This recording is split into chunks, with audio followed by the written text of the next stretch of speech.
La decisión que salvó a un país sin que nadie lo supiera. Nadie en el país imaginaba que, mientras la gente vivía su vida con total normalidad, una amenaza silenciosa se acercaba como una sombra imposible de detectar.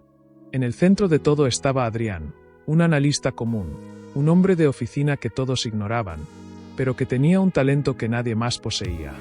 Veía patrones donde otros solo veían datos. Una noche, mientras revisaba un informe que parecía tan aburrido como cualquiera, notó algo extraño. Un patrón repetido, un comportamiento que no coincidía con nada conocido. Cada número, cada movimiento financiero, cada señal venía de distintos lugares, pero parecían responder a un mismo pulso, como si alguien, o algo, estuviera preparando un ataque coordinado. Al principio creyó que era casualidad. Después pensó que era paranoia. Pero entonces ocurrió algo que lo hizo congelarse frente a la pantalla. El patrón se repitió exactamente igual a uno que había estudiado años atrás, un patrón asociado a operaciones diseñadas para colapsar un país desde adentro, sin bombas, sin armas, sin ruido. Era imposible ignorarlo. Era la clase de señal que solo aparecía antes de una catástrofe. Adrián comprendió que estaba mirando el comienzo de algo muy grande, y que si actuaba, lo haría completamente solo, sin autorización, sin respaldo y sin que nadie llegara a saberlo jamás. Porque si se equivocaba, destruiría su carrera. Pero si él tenía razón. Adrián se quedó mirando la pantalla, con el corazón golpeando como si intentara advertirle que todavía estaba a tiempo de echarse atrás. Podía cerrar el archivo, borrar el registro, fingir que nunca lo vio. Nadie habría notado nada. Nadie le habría pedido explicaciones. Pero entonces apareció otro dato. Una transferencia minúscula, casi invisible, coordinada a la misma hora exacta que las anteriores. Era el equivalente digital a una gota que siempre cae en el mismo punto, hasta que rompe la roca. Eso ya no podía ser coincidencia. Adrián respiró hondo y tomó su primera decisión peligrosa. Seguir la pista sin avisarle a nadie. Abrió canales cifrados, cruzó información prohibida para su nivel de acceso, conectó movimientos que ni siquiera los organismos de inteligencia habían logrado unir. Y lo que encontró lo hizo tensar la mandíbula. El país estaba siendo infiltrado. No por un ejército, no por terroristas, sino por una organización que buscaba controlar la economía desde las sombras, creando un colapso tan perfecto que parecería natural. Un colapso que tomaría por sorpresa incluso a quienes creían estar preparados. Pero lo que más lo aterraba era esto. La organización ya estaba adentro. Apenas terminó de analizar el último nodo, su computadora emitió un sonido seco. Un mensaje emergió en pantalla. Has visto demasiado. En ese momento, Adrián entendió que ya no estaba observando desde afuera. Alguien del otro lado sabía que él había descubierto el plan. Y actuará muy pronto. Los pasos se acercaban con una precisión inquietante, como si quien caminaba hacia la oficina supiera exactamente dónde estaba él. El corazón de Adrián empezó a latir tan fuerte que temió que lo escucharan desde afuera. No había tiempo para borrar nada. No había tiempo para pensar. Solo había una opción, moverse. Apagó la pantalla de un golpe y desconectó el disco donde había guardado la evidencia. En ese instante, la puerta vibró con un golpe seco. Sabemos que estás ahí, dijo una voz masculina, calmada, demasiado calmada. Adrián retrocedió. No llevaba armas, no tenía entrenamiento, no era un héroe. Era un analista, un hombre común. Pero en su bolsillo ahora llevaba algo que podía destruir los planes de una organización clandestina que operaba por encima de cualquier gobierno. La puerta comenzó a abrirse lentamente. Adrián miró alrededor buscando una salida y recordó algo que pocos conocían. Un viejo pasadizo de mantenimiento detrás de un panel flojo en la pared, usado solo por técnicos hace décadas. Sin pensarlo dos veces, lo empujó, se deslizó dentro y dejó que la oscuridad lo tragara. Desde el pasadizo escuchó cómo entraban en la oficina. No puede haber ido lejos. Revisen todo. Él ya no puede salir del edificio. En la oscuridad, Adrián apretó los dientes. Ya no se trataba de descubrir el plan. Se trataba de sobrevivir lo suficiente para detenerlo. Y mientras avanzaba por el pasillo clandestino, vio algo que lo dejó helado. Un router industrial conectado a un dispositivo desconocido, parpadeando con una luz roja que no debería existir. Era la confirmación final. El ataque ya había comenzado. La luz roja del dispositivo parpadeaba con un ritmo tan preciso que parecía un latido artificial. No era un aparato común.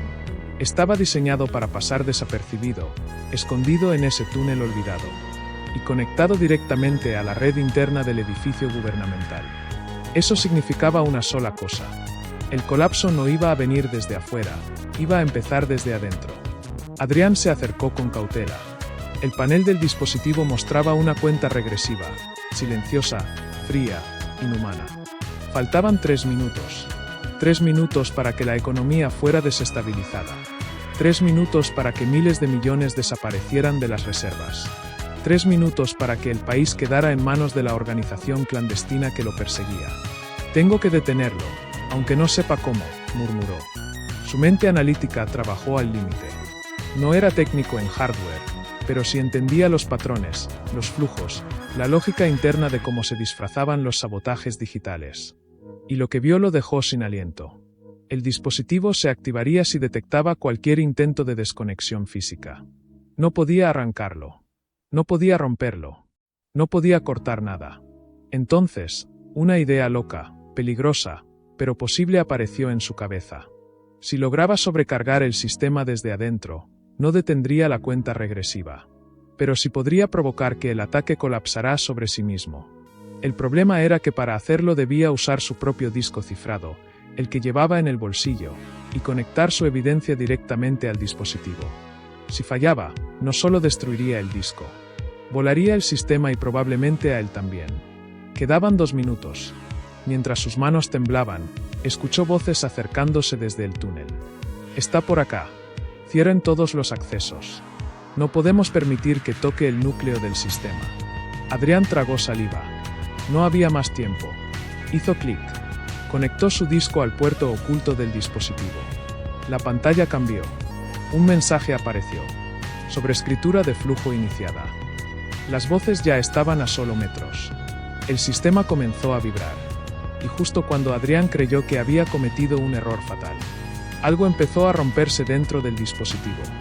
La página termina aquí, en el instante exacto en el que Adrián debe decidir si quedarse para asegurarse de que el sabotaje se revierta, o correr para salvar su vida antes de que todo explote. El dispositivo gimió como un animal herido cuando las líneas de código que Adrián había forzado empezaron a retorcerse. La sala vibró. Chispas azules recorrieron los pilares metálicos del túnel. Las voces al otro lado se precipitaron en pánico, pasos atropellados, órdenes cortadas por interferencias. Adrián sintió el calor del riesgo en su nuca, pero algo, una fría certeza, le permitió afinar la última maniobra. No bastaba con detener la cuenta. Tenía que redirigirla hacia los nodos falsos que la organización había plantado para culpar a otros. Tenía que hacer que la catástrofe pareciera un fallo fortuito, no un sabotaje. Tenía que blindar la verdad. Con manos que ya no temblaban, escribió la última línea de comando. La pantalla proyectó un pulso blanco que corrió por el cable hasta el corazón mecánico del sabotaje. El código ajeno, diseñado para sembrar el caos, empezó a autoenredarse y a devorarse. Los números que señalaban pérdidas gigantescas se volvieron ilegibles. Las transferencias fantasmas se anularon. Los servidores marcaron errores que parecían accidentes técnicos. Y cuando la cuenta regresiva llegó a 0, no hubo explosión ni quiebra. Hubo un silencio mecánico, seguido de restauraciones automáticas que simularon una falla menor y transitoria. Las botas resonaron en la entrada del túnel. Un haz de linterna cortó la oscuridad.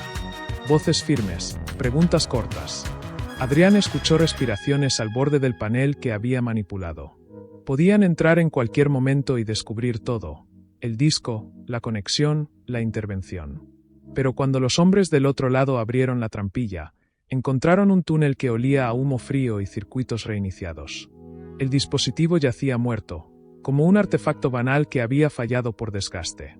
No había huellas que llevaran a una conspiración, no había mensajes que incriminaran a nadie más. Las cámaras del edificio registraron la escena como un simple apagón técnico. Un técnico desesperado, un problema de mantenimiento, nada más. Adrián se quedó un segundo más para asegurarse de que no quedara nada, ni rastros en registros, ni contraseñas visibles, y luego cerró la trampilla con la misma calma con la que había entrado. Salió por una puerta lateral, mezclándose con la noche como un fantasma. Volvió a su oficina al amanecer. Nadie lo esperaba. Nadie lo felicitó. Las hojas en su escritorio estaban aún en el mismo orden. El café frío seguía en la taza. Su correo no mostraba ningún mensaje de alarma pública. En los noticieros, el asunto se convirtió en un titular pequeño. Falla técnica en infraestructura financiera. Restablecido el servicio.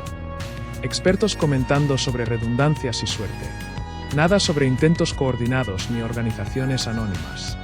Nadie sabía que lo que la población llamaría suerte o mala configuración había sido, en realidad, una decisión tomada por una persona que aceptó cargar con todo el peso. Adrián miró su reflejo en la pantalla apagada. Había quedado pálido, con ojos cansados, pero en ellos ardía una calma satisfecha. Nadie sabría su nombre dentro de esa historia.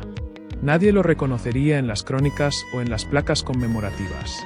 Si hablaba, lo incriminaría y pondría en riesgo lo poco que había salvado. Así que hizo lo único que un hombre debía hacer después de robarle el final a una catástrofe. Adoptó el anonimato como escudo. Meses después, en una cafetería cualquiera, vio a una reportera sonreír con alivio por la cámara. El servicio se restableció en tiempo récord. Las autoridades descartan injerencia externa. Adrián apretó la taza de café entre las manos y, por primera vez en semanas, permitió que una sonrisa leve curvara sus labios. Sabía que había muchos que habían perdido, que había familias que nunca supieron lo cerca que estuvieron de perderlo todo. Pero también sabía que el país seguía en pie.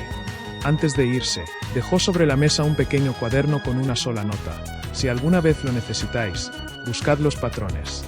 Hay quien aún mira. No firmó. No pidió recompensas. No buscó reconocimiento.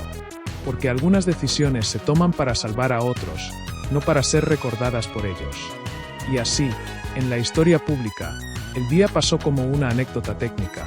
En la historia real, la que solo conocen los que vigilan en la sombra, hubo un nombre que nunca se pronunció y una elección que cambió el destino de millones. Fin.